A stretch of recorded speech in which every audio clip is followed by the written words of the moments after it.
be jet lagged. I may feel incredibly exhausted. I may have a crick in my neck because United Airlines, I'm coming for you specifically. But I also may be in Thailand. I I may may. be getting put on TV and might have to sign a non-disclosure about this information, so I'm just going to hide it from you guys for now. You'll know when you need to know and when I'm allowed to share. Okay. Now, full disclosure, this is not my apartment. I'm staying here briefly. I got this spot so that way I could peacefully look for my apartment. Now, I did a lot of research into trying to figure out how long it would take, where to be, how to navigate the real estate market, all of that. I'm going to be talking more about that on my Patreon, and what that process was like. But I really like this city. I really like this city. Like, you know how you go somewhere and you just feel like you understand the city? Like the pace of it, the culture of it, the way that the energy flow. Like, I get this city. And I want to take a brief moment in this to talk about how, oh my God, my back. I'm not talking about my back. To talk about a creator on TikTok that said something that I personally feel like resonates very deeply with me. But whenever I say it, people feel like I'm threatening folks. And I'm like, I'm not threatening people. And I always have to reword it so that way it sounds more, it sounds softer. But I mean this in a way, like when I say it, I mean it with a full bodiedness in a way where like it is at 100 and not at like 45-30%. What is meant for you is meant for you.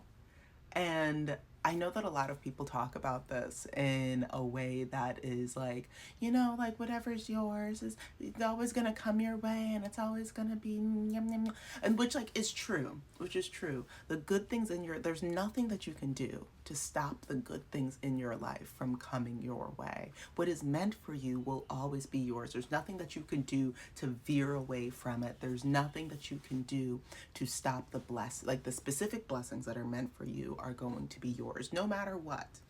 Run though you may. What's yours is yours. But that also means that the inverse of that must be equally true. And I'm not talking about like traumas or people enacting violence on you, right? Like those are people making active choices. And a lot of what we have to exist in, especially as marginalized people, are the unfortunate consequences of people's violent, toxic, hate-filled choices towards us. I'm talking about the way in which sometimes energy, possibilities find us. Now, I'm going to bring up Russia for a brief moment. Now, if you want to learn about all the detailed, nuanced traumas that I experienced in Russia, you could just head over to this video. But I'm not necessarily talking about the things that men did or tried to do to me.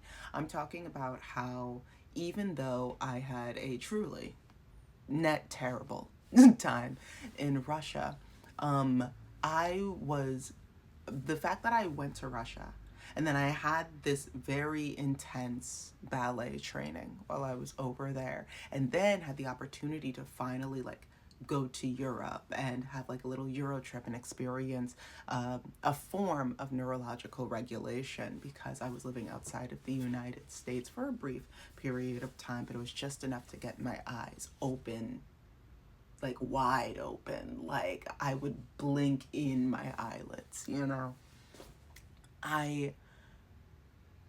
And now I'm here.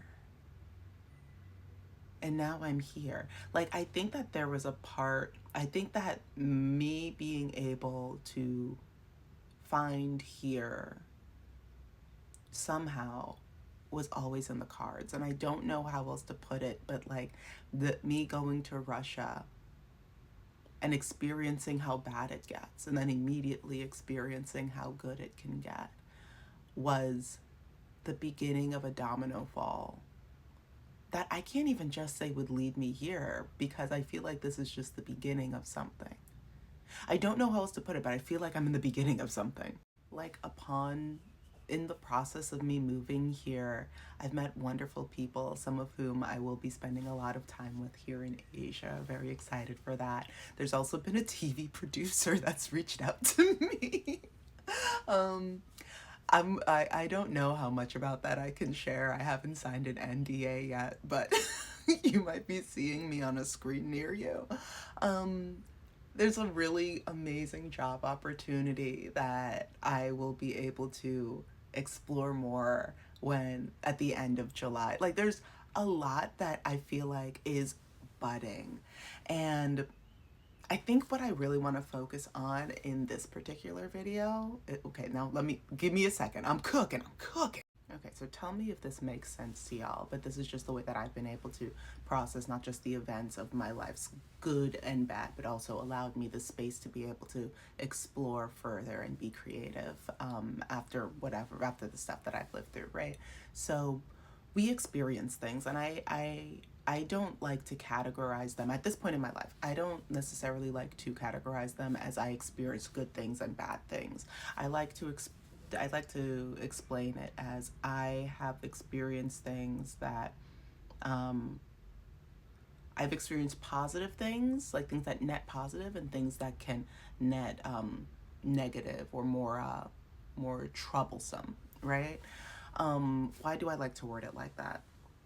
Because I feel like in all of the things that I've experienced, while my body can resonate with like, this was a hard thing for me to go through, this was a hard thing for me to survive, what do I do with that? Like what do I do with the thing that I have now lived through?